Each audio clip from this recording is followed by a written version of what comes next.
I said, you are lying to me. You are lying to me right now. And that was like I'm usually not really like an angry kind of a person, but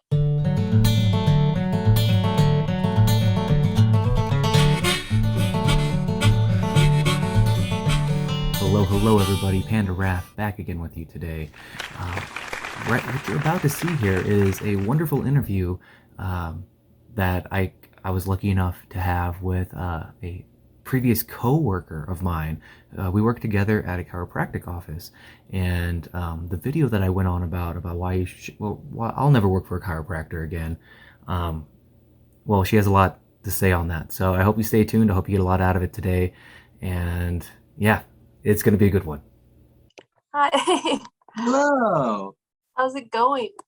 I'm so good. How are you doing? I'm doing pretty well. Sorry that took me a second. Oh, no, you're totally good. I get it. No worries at all. I had the app, and then Chrome and the app were like arguing with each other back and forth. But we got it figured out. Of course, there were a few setbacks, but I totally appreciate you taking the time to do this. Yeah, no problem. So, we worked for a chiropractor together at one point, right? Yes. And, before we even get into it, I have to apologize because, I wish I had stood up for you way more to that guy. He was just, he was terrible. He was the worst. But really. But I want to hear a little bit of what you had to go through. And for our audience here, this isn't reflective of every chiropractor. No, this is just one crazy guy that we had to work for, and well, Brittainy, take it away. What's like your biggest pet peeve about this guy, or like the worst story you got for us? He just seemed very like he believed he was much more intelligent than anyone around him. And when he wasn't, or believed that he was kind of like pulling the wool over your eyes when he wasn't. That was probably for me the hardest part. Or I was very young. I was like a 24-year-old girl, and I always felt that he thought that, like, oh, I can bamboozle this one. She won't catch on to me. And I was catching on to him. So I would say that was kind of probably what, like, personally bothered me the most, but his lack of integrity was probably like the thing that really just bothered me. He was a slimy guy. He was so slimy. Yeah. And I want to say I have worked for a chiropractor that was wonderful, and I worked with her on and off over the course of like 10 years, and she was great. So it's not to say that all chiropractors are horrible, but this guy was just an interesting person for sure. And that's a really accurate word, because I have so many questions about him, like just about his like day-to-day life and like how does he think, and yeah, he's a very interesting topic overall. I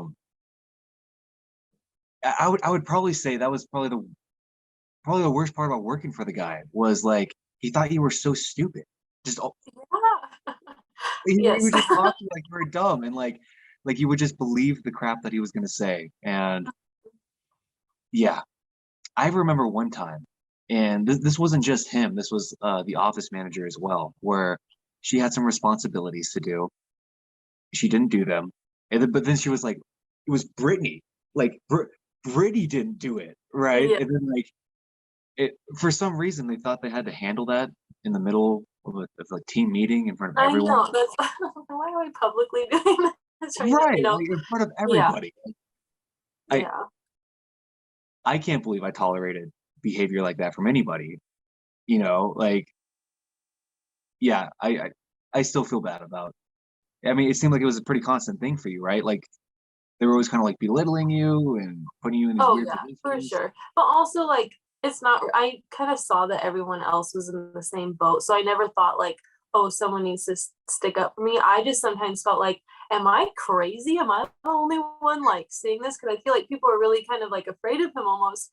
And I'm usually, I feel like maybe similar in your personality of just pretty easygoing. And even if people are doing things that bother me, if I can see that like they don't have maybe the emotional intelligence to realize that like they're doing something or whatever, it's like give them the benefit of the doubt, whatever, it's annoying, but like I don't really care. But when someone is like deliberately doing something, or like I know that you know that you're doing something wrong, that's where it kind of, so I didn't expect anyone else to necessarily like stand up for me, but I was confused for a while because it seemed like this weird like utopian, no one was saying anything, but I'm like, we have to all know what's going on right now, like, Right. you know, pictures would just disappear at like the employee wall with all the pictures, like you'd come to work and there'd be like pictures gone and it's like no one is saying anything, and it's like no one's gonna mention that 4 people got fired over the weekend and we're not talking about this, or like that kind of stuff was just strange. Yeah, it was so like Handmaiden's Tale to me. Yes, Like exactly. that feeling of like you couldn't speak out or you couldn't bring anything up, and like you're not exaggerating. A weekend would go by and 4 people would be gone and replaced in the next week. Like, Yeah, and we wouldn't talk about it. It was very like Orwellian, like weird. I'm like, are we in 1984? What's going on right now? right, What's going right, on? totally agree. What other stories do you have though? Just anything that comes to mind that like over the years you haven't seen from anybody else. Like it's ridiculous behavior, but this guy somehow managed to do it. Well, the first thing that you said that you noticed was your paycheck. And I don't think that my paycheck was late. And I actually didn't notice right off the bat. I got my paycheck, I went home, and at the time I was dating somebody a little bit older than me. And he said, there's no cents like on your paycheck. Like it was just a number, no Right. cents. And I was like, oh yeah, that is weird. And he's like, I suggest you just ask your boss, like to just double check what this is, because that's just really weird that it would be completely like, you know, even no sense. I was like, okay. So I asked him, and he kind of was like, oh, someone's astute, kind of being like that. And he's like, you're right. I was on a cruise and I guesstimated. And I was like, what? And he's like, I didn't have access to the time card thing. And so I just kind of guesstimated what your check would be. And I was like, oh, okay. And he's like, I'm gonna pay you. I'm gonna pay you. Don't think I'm not gonna pay you. And I was like, okay, what's okay? And he did like a week or 2 later, I had an additional check for like 1642 or something, you know, the difference that he did. And so that was kind of my first red flag, if you will. But kind of how you said you gave him the benefit of the doubt. I was like, okay, that doesn't mean he's mean. Maybe he's a little scatterbrained, but he got me the money and it was a one-time thing. So who cares, you know? But Right. there were a couple other things that were more like really bad that made me, I eventually quit because I was just like, I cannot. Do you mind sharing? Absolutely. So one thing I remember, he switched to kind of like a cash practice and was bringing in some kind of a company that was like the patients pay this certain like monthly sort of fee, but we're not going through insurance anymore, was going to be his ultimate thing. Because I think he was getting in trouble with insurance companies for doing the coding issue. You spoke on that. I have worked in chiropractic before, and yes, I was putting in every single code that you could possibly put in for a treatment, even if he wasn't adjusting all of those things on them, and I knew it. And he said it was just weird, like you're just expected, like he didn't think that I would know what the codings meant, but I knew. I've worked in billing and stuff like that. Anyway, kind of like tangent. So I don't think he wanted to work with insurance companies anymore because they were catching on to that. So people would call and say, do you take my insurance? And I say, unfortunately, you know, we're only a cash practice, so we don't. Or new patients would come in, try to hand me their insurance card. Do you take my insurance? And I would say, no, we don't. And this is before they're going to ROF, you know. And he pulled me aside one day and he said, why are you telling people that we don't take their insurance? What? And I said, because we don't take their insurance. And he said, you can take their insurance card. And I said, yeah, but we're not going to run it through. And he said, that's not for you to worry about. That's for ROF to worry about. So if someone says, do you take my insurance? What do you say? And I was like, I say no. And he's like, no, he says, can you physically take their card from them? And I said, yeah. And he said, then you can take their insurance if you can take their card from them. And I said, I don't think that's very honest. And he said, are you implying that I'm not running an ethical practice? And I just my God. Yeah, and I feel like he thought maybe I was young and naive and wouldn't like make these connections, sort of. How could you possibly? So yeah, he wanted me to tell people like, yeah, I'll take your insurance and run the card, and then later on they could find out that no, we actually don't, which is just bizarre It's behavior. that is so strange. Like he was trying to get people like so much time invested in that they would kind of have no choice at that point. Yeah. And I was actually hired for ROF. I was hired for ROF because I had my certification as a chiropractic assistant. So I was hired for that position. And then I was told, well, you have to learn front desk because we only have one front desk person. So like if they go to lunch, you have to be able to cover for them. Makes sense. Okay. So the first 2 weeks, you're going to learn the ropes on the front desk, and then we'll get you back. And they showed me my office. This is going to be my office and all this stuff. That's kind of why I took the job. I was trying to progress my career. Right. And then I just was the front desk person. I never was ROF. And then at the, kind of once you're like, well, I need a job, so I'm not going to necessarily sit. And now I would say something, but at 23, 24 years old, I was just kind of like, okay, whatever. Like, so that was interesting too. Yeah, that mindset of not wanting to make waves, like where you're like, I just want to be good, I just want to have a job, like that was really the point of that last video that I did, was that control that maniac had over us was unacceptable, like just completely unacceptable. And he abused that in a big way. Like the control he had on us, like it makes me sick, and it makes me sad that someone as cool as you had to go through that. Like you were one of my favorite people there. And I like zeroed in on you and Lynn and was like, these people are so nice. What is going on? Why is this guy, like you said, like a maniac? It was just a really interesting experience. And I think he lost his license shortly after I quit for a period of time. I did not know that. If you Google it. So I did not put him on my resume going forward because I was so ashamed that I had worked there. I did not want that associated with my like personal business, like whatever, I didn't want people seeing that. And right. Like he was working for not that that's my fault, but it was just like I didn't even want to be associated with the place, to be honest. You'll take the gap on your resume, right? And instead of putting him on there, that should tell you a lot about how she feels about I'm him. like, I would rather explain why I haven't worked for 4 months than I have to explain why I worked for this guy. You know what I mean? Yeah. So did you also get sent to the Chiropractic Business Academy as well? Or I did not, and I think it was because it started to cost him money and he started having financial problems. I had calls constantly at the front desk from companies like that provided supplies for the practice saying that he hadn't paid them in the past 2 years. And when I would try to tell him, you remember our communication boxes? I would try to tell him, hey, so-and-so's on the phone. They're asking about communication box. We're not supposed to just come into people's offices and talk, communication box. And so then I would be kind of petty and I would pull out the thing, right? And stick it in. But anyway, so I think the reason I didn't actually get sent was because of that. I was told over and over I was going to. And then when I did first kind of start quitting, he sort of bribed me with that because he said, I'll take you to one of these. And this is like almost wildly inappropriate to me. I'll take you to one of these, but I've heard you like fishing, right? Yes, I like fishing.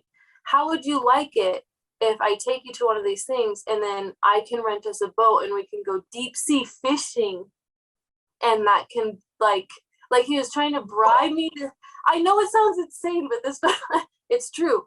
I'll take you deep sea fishing basically if you'll stay and come to this chiropractic. Like, we can say that it's just this class that I'm taking you to, but I'll take you deep sea fishing. Oh, I just got the weirdest chills all over me. Oh, yuck. That's Oh. weird. Is that not the weirdest thing you've ever heard in your life? And I just remember being just, what is happening right now? What? And I did end up quitting because that's just weird. Like, I mean, hopefully his family is coming along as well, you know, but it was just the weirdest Yeah, thing. I don't think he planned on taking his family with that whole thing. Probably not. That's weird. And so I have all these stories, but if you share it and stuff, then people are like, oh, okay, blah, blah. But I'm sure that since you know this person's character, you're like, oh, no, that's totally true. He would totally do something like that, you know? I mean, there is nothing you have said that has been, I mean, shocking, yes, but not surprising.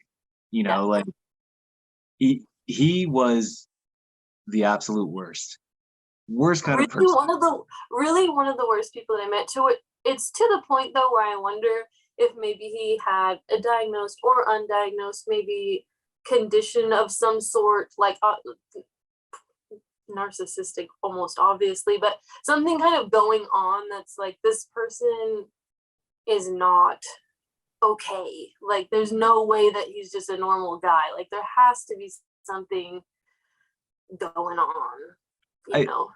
I agree. Something like that has to, there's something deep-seated, deep-rooted in him that needs help and needs love. And, you know, obviously we haven't used his name or his practice or his family's name, anything like that. And, you know, part of that is for, you know, litigious purposes, because he would come after us. But for sure. I think the bigger part of it is that both of us, you know, have a heart.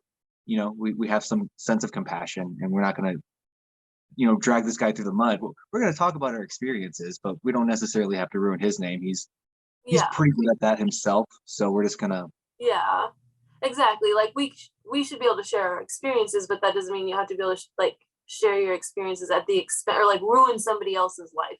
Let his own actions be the, you know, the downfall, which they are. I mean, that's why we have to have all of these marketing meetings and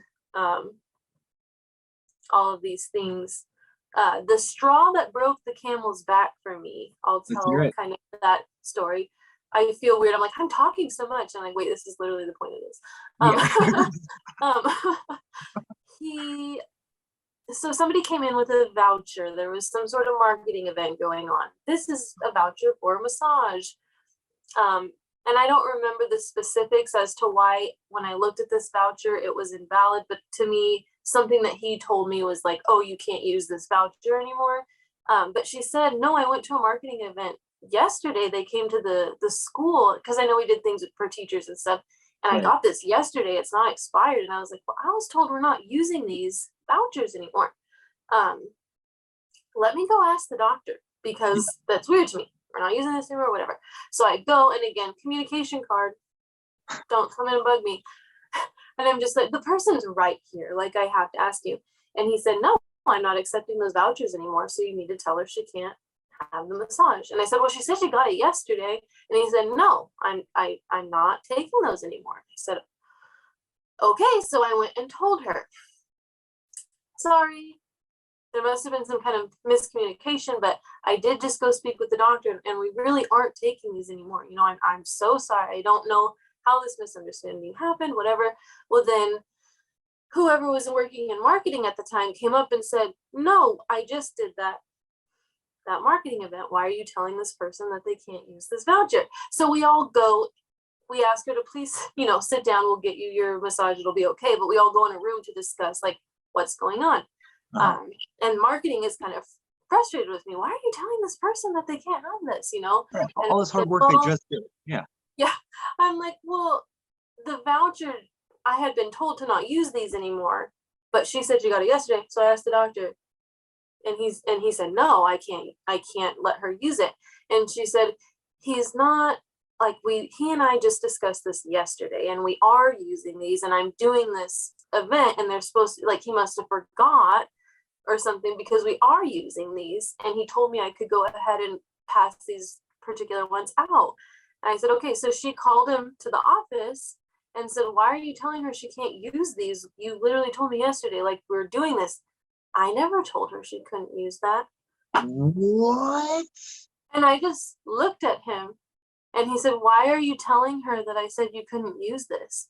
And I said, you told me I couldn't use it. And he said, I never told you you couldn't use that. And I said, you are lying to me.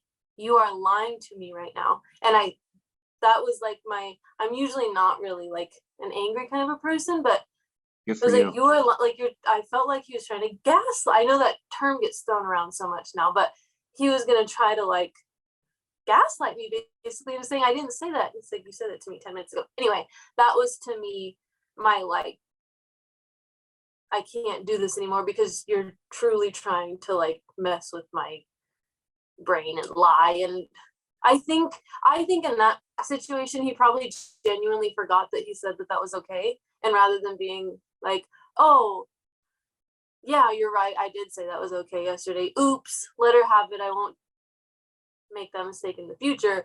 Right. It was first, no, I have to stick to my word. And then I never told you that. Once someone else was mad at him and he realized he was wrong, rather than saying like, oh, I was actually wrong, it was like, this dumb little girl's wrong, not me, So I quit probably like a couple days after that. After you had left and everything, I was gone like within a couple days after all of that. It was just too much. So Yeah, he really got to a weird breaking point at the end there, like where the cracks were showing, he was really falling apart, and that it doesn't surprise me. That's wild though, that you had to go through that, and good for you for sticking up for yourself, because that is the very definition of gaslighting. Like textbook, like textbook. Put his picture next to the definition. That is spot on. Sorry you had to go through that. But again, like, it doesn't seem out of character for that guy to do something like that. I had experienced it plenty of times, and I thought I was crazy. Like I thought it was me at first, until you realize it's not you. That he is a manipulator. He's not a master at it, but he is a manipulator. I almost felt bad for his family, because I felt like, if he's treating us like this, how is he treating his family? Like, you know what I mean? That's where I would always kind of think of that. Like, what would it be like to be married to this person? I would go insane if I was married to somebody like this, To share responsibilities in a household with a person like that, like, yeah, that's just wild. But thank you so much for sharing everything, and for being open and vulnerable with your experiences. Like, super empowering and super inspiring. I appreciate you. No problem at all. And I will say, there was an additional chiropractor that worked there that maybe had their flaws as well, but it wasn't. I think that might have been the saving grace to keep people sort of coming back, or making like work life a little bit tolerable sometimes. And so the entire practice, I feel like, wasn't all like that. There was a little chip of something that kind of, I do believe that the additional chiropractor did care about their patients. Maybe they weren't doing everything perfect either, but I did feel a genuine sense of compassion for patients. Yeah, the other chiropractor that worked there, when I first started working there, he was the man. I mean, that guy was just walking on sunshine constantly. But you could tell that the owner, the initial chiropractor we talked about, just broke him down. Just years and years and years of breaking him down. And that, I don't know if you know, but that second chiropractor left several times to go start his own practice, and never really picked up. So he had to keep coming back. And like, could you imagine having to go back to this doctor? Yeah, no, I can't. Begging him for a job. Like, could you imagine that gross smile by the way, your impression of him is spot on. Like, you have such a good impression of him. Like, am I mocking? I'm not trying to mock, but I can just feel it and just see it in my head still. And yeah, he was just very strange. Another interesting, like, not just trying to throw him under the bus and keep bashing on him, but I wasn't supposed to work by myself without any other men in the office. That was kind of like a rule, which people can see that either way. Someone could say like, oh, that's so sexist, blah, blah, or, oh, how sweet, you know, they don't want you to be. So I'm neutral on that opinion. So I'm not making a statement either way there. But a lot of times the chiropractors would go home and then there would just be massage and I would need to be there to check the patients out. Well, there was a time where there was no male massage therapists working. It was only females and it was just me at the front desk. And that was a conundrum for him because he says, what am I supposed to do? You can't be here by yourself when everyone else in the office is basically behind closed doors. Like, who's gonna want you, you know? And he asked me, this is like kind of personal information, but do you own a gun? And I said, I do. And he said, I would appreciate if you could go ahead and bring that to work so that I don't need to leave in case I mean, like, I just thought that was a very interesting solution to the problem on his part of me working. Like, could you just bring your gun to work? And then I'm like, no. And I told him, no, like, I don't feel comfortable with that at all. I feel more comfortable just risking it if somebody comes in. I just feel like, and also it just shows kind of like the business mentality. I don't feel like that should be your go-to solution to this business problem you're having. I think there's other solutions that we could try to implement before. Well, just bring a gun to work. It'll be okay. Like, this is insane. Like, he doesn't know that I'm not a psycho. I'm not a psycho, but he doesn't know that. You know what I mean? It's just weird. I was just very confused. Like, what? No, and I did. I just told him no. Like, I don't feel comfortable doing that. That's a really weird. Like, it's a really weird thing to ask me to do. So, and you can cut whatever out of this if you're like, that's like, I don't want to put that in my video. You know? No. This is all staying. This is all so descriptive. It's very interesting. And that's why when I worked there, I felt so, is no one else saying this? What is going on? Why is no one saying anything? So I never felt maybe not stood up for, but I felt sometimes like, why is no one saying anything? Like, if we all just said something, you know, maybe this would change, but I wasn't necessarily saying anything either. But I think people truly were afraid of him. And it is hard when your livelihood, like how you're going to pay your bills and stuff, is at stake. Right. So what do you do? I mean, but it was just a very odd environment. He was also a little racist. I noticed that. That was weird. I mean, there's all this kind like all this kind of stuff. Yeah. Do you remember the staff meetings when so there was a lady that was working there who would do, like, she would send out all the billing, right? And anytime we would have a staff meeting and, you know, the one staff member we had who was Black would say something, this other staff member would always be like, back in the day, like those were the good days, back when I was growing up as a little girl. And she would always make this comment about how, like, growing up in the 50s and 60s, that life was better. And I always took it as like this veiled insult, as like, you know, segregation was still a big thing then. You're like, and for you, it was good. Yeah, exactly. Like, what are you trying to say when you keep making that comment? Because she would make it all the time. And I felt like it was kind of a shared mentality among management, because they would make kind of outrageous comments. Did you hear any in particular? Oh, yes. So I have two stories in particular. We were reading a book. We always had to read it. I think you would pick the books, actually. So we're reading a book, and then I had to do, some people would have certain jobs on the book. So I had to do kind of a report or something. And I drew a parallel to some, and I don't remember specifics, but I drew a parallel to how Native Americans are now, like, expected to conform to a society that was never their own. That's See, I remember. basically was my parallel that I was drawing. And it's like I almost don't want to like repeat what he said, but he was just like, yeah, now their yards are nasty and they don't take care of anything, blah blah. So look how good that worked. And like in the staff meeting, he said that, Yeah. and I was just like really taken aback. Like, and the only I drew the parallel. I went to high school on a Native American reservation, Yeah. and so I kind of saw those things, and so I was just extra offended by that. And then Right. my husband is from South India. He actually moved here when he was 5. He was born there, everything. And I had recently started dating. So I broke up with the first boyfriend that I had and started dating my now husband while I was working here. And Oh, awesome. yeah, I was eating Indian food for lunch one day, and he was like, they usually eat with their hands, right? And I said, yeah, they actually do. Like his family does eat with their hands, blah, blah. And he's like, want to know it's something twisted? And I was like, what? And he's like, they only eat with their right hands. And I was like, yeah, I know that they use their right hands for more like the hygienic practices. He's like, yeah, it's because they're always wiping their ass with their left. So don't ever let an Indian person touch you with their left hand because it's because they're wiping their ass. And it was just like, to not say something was really hard in that situation. It was like you're taking something that is true.